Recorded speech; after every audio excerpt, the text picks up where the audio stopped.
found her saddened, wounded. It wasn't supposed to end like this, she said.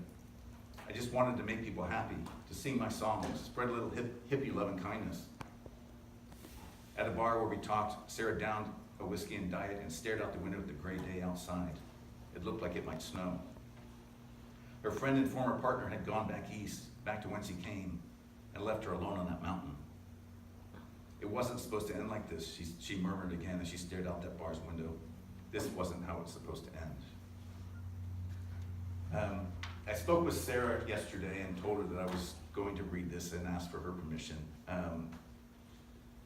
Her story is far more complicated than this. I edited it down.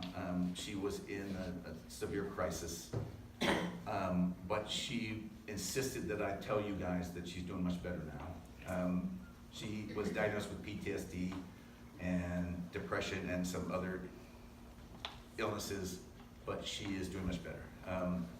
And so she's happy. I didn't want to leave this as such a negative story that I wanted to read you because I wanted to talk about my theories of Wonder Valley, but know that she's doing okay.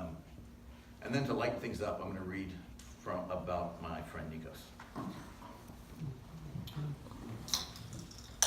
I had met Nikos Lakaros at a New Year's Eve party, an open house get-together Ann and I had at our place, a party for friends who gathered there before heading to the Palms for the countdown to midnight. Nikos arrived with a neighbor. I've heard a lot about you, he said, pressing a mid at me, his face a dimpled smile. A braided goatee hung from his chin, his head shaved into a Christian's top knot. I'd heard stories of Nikos too, wild and exotic stories, like how he'd once thrown a knife at a striking rattlesnake, killing it as he rode past on a motorcycle. Or how he'd re-engineered a snowmobile to ride it in the sand and drove it to the Palms. I'd many times seen him flying his lime green ultralight airplane over the valley. I offered him a beer. That would be beautiful. Yes, yes, he replied. He bit the cap off the bottle with his teeth. We stood there and talked about Wonder Valley, comparing notes about the places we'd been and the people we knew. He'd been here with his girlfriend Rosie for a few years, he said, and I'd wondered how I'd never met him. Such was the affinity we'd shared. He was exuberant, energetic, enthusiastic about the desert and nature. He suggested we go motorcycle riding together sometime. He had one I could borrow, he said. Ann, though, worried about me riding motorcycles ever since I'd crashed and hurt myself a couple of years before. Fluffy had a quad with a souped-up race engine and bald, mismatched tires.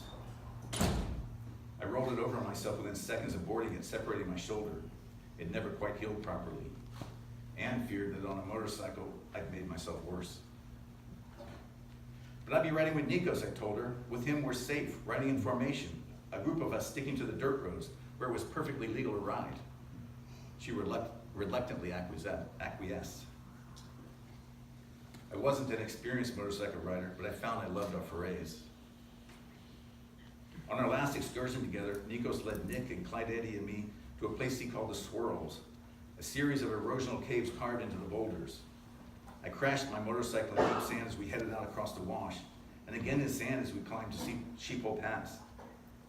Seeing me lifting the bike once again, Nikos rode back to me. Let me take some air out of those tires, he said. I don't know why they're so hard. Soft tires take the sand better. Down on one knee, he pressed a rock into the tire's valves. The air inside them hissed out. And remember, he said, you're basically riding two gyroscopes. The spinning wheels want to stand upright. If you start to go over gas it will stand right up again. The softer tires did take the sand better, and with that and the riding lesson, I made it the rest of the way without mishap. At the Swirls, Nikos popped open some beers with his teeth and handed them around. He pinched off a spray of creosote bush too and stuffed it into the flask of vodka Clyde Eddie brought, transforming a swallow of that liquor into a shot of desert rain. With our beers, we climbed to the top of the rocks for a view of the area, a natural amphitheater with a large open-mouthed cave at its center. One cave Nikos dubbed Ball Cooler Caverns. It had a small vertical hole eroded between it and the cave below. Climbing up there, Nikos demonstrated how you stand above that hole for a refreshing caress when the breeze, caught by the cave below, blew up your shorts. As evening approached, We sped off to watch the sunset from the dunes. To get there in time, Nikos let us right down the paved road. Riding on the pavement scared me.